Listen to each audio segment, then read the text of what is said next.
نئے انسان نے کیا خوب ڈھونڈا ہے مقام اپنا، خدا کی بندگی چھوڑی تو بن بیٹھا غلام اپنا۔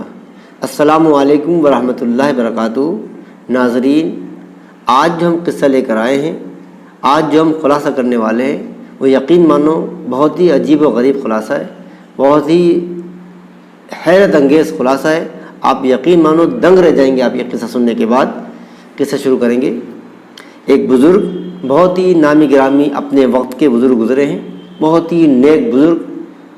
یہ جب نماز پڑھنے آیا کرتے تھے تو اپنے ساتھ میں اپنے دونوں پوتوں کو لے آیا کرتے تھے۔ دونوں پوتے مسجد میں نماز پڑھتے تھے، اور نماز پڑھنے کے بعد مسجد کے دروازے پر جو لوگ نماز پڑھنے آیا کرتے تھے ان کی چپلوں کو الگ الگ کیا کرتے تھے، اور کہتے تھے کہ یہ جنتی کی چپل، یہ جہنمی کی چپل، یہ جنتی کی چپل، یہ جہنمی کی چپل۔ اب نماز کے بعد جب لوگ واپس جایا کرتے تھے تو دیکھتے تھے کہ چپل الگ الگ ہے، اور یہ پوتے ان سے کہتے تھے کہ یہ جنتی، یہ جہنمی، یہ جنتی، یہ جہنمی۔ لوگوں نے یہ شکایت ان بزرگ حضرت سے کی کہ حضرت آپ کے پوتے یہ حرکت کرتے ہیں۔ بزرگ نے اپنے پوتوں کو بلایا اور کہا بیٹا آپ کو کیسے معلوم کہ یہ جنتی جہنمی؟ پوتوں نے کہا کہ ہمیں معلوم ہو جاتا ہے، ہمیں چپل دیکھ کر یہ معلوم ہو جاتا ہے کہ یہ جنتی کی چپل ہے اور یہ جہنمی کی چپل ہے۔ اب حضرت نے سوچا کہ اگر اس بات کو روک نہیں گیا تو پھر بستی میں ایک یہ نیا فتنہ کھڑا ہو جائے گا، اس کو تو روکنا ہی پڑے گا۔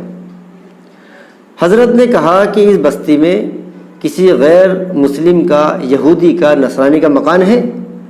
لوگوں نے بتایا کہ فلاں جگہ ایک یہودی کا مکان ہے۔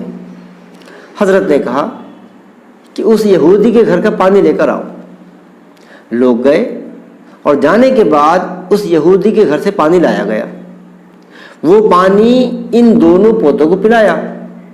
پانی پینے کے بعد حضرت نے دونوں کا ہاتھ پکڑا اور گیٹ پر لے کر آئے اور کہا بیٹا ذرا بتاؤ کون جنتی ہے کون جہنمی ہے؟ اب جب انہوں نے دیکھا تو بولے اب تو ہمیں نہیں معلوم کون جنتی ہے کون جہنمی ہے۔ یعنی وہ جو فراست جو اللہ نے کھولی تھی وہ ختم ہو گئی۔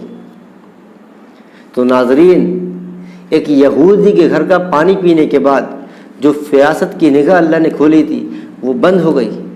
آج ہم اپنا محاسبہ کریں کہ ہم لوگ باہر کا کیا کیا کھا رہے ہیں، یہ چائنیز، موموز، ہم کیا کیا کھا رہے ہیں، تو ہماری دعاؤں میں کیسے اثر ہوگا؟ بھلے ہی ہماری کمائی حلال ہے، لیکن اس حلال کمائی سے ہم خرید کیا رہے ہیں، ہم کھا کیا رہے ہیں، یہ سوچنے کی بات ہے۔ تو کس طرح سے ہماری نمازوں میں اثر ہوگا؟ تو ناظرین، اپنی کمائی بھی حلال ہے، کمائی بھی حلال کیجیے، اور حلال کمائی جو خون پسینے کی آپ کی کمائی ہے، اس کمائی کے ذریعے جو آپ خرید رہے ہیں اس پر بھی دھیان رکھیے گا کہ آپ کیا خرید رہے ہیں اور کیا کھا رہے ہیں، اس کا پرہیز کیجیے گا، اس سے بچیے گا۔ یہ جو فاسٹ فوڈ ہے، یہ چائنیز ہوا، موموز ہوا، اس سے پرہیز کیجیے گا۔ آپ یقین مانیے گا کہ بھلے ہی حرام کا لقمہ جب جسم میں اترے گا تو پھر عبادت میں دل نہیں لگے گا۔ یہ 100% آپ کو بتا رہا ہوں کہ حلال کمائی ہے بھلے ہی، لیکن حلال کمائی سے خریدا ہوا لقمہ اگر حرام ہے اور وہ جسم میں جب جائے گا تو پھر نمازوں میں دل نہیں لگے گا، تو پھر کہاں سے دعاؤں میں اثر ہوگا؟ پھر کہاں سے ہمارے آپ کے مسئلے حل ہوں گے؟ تو میں آپ سے بس ایک ہی درخواست کروں گا کہ حلال کماؤ اور حلال کھاؤ۔ انشاءاللہ پھر آپ سے ملاقات ہوگی۔ اللہ حافظ۔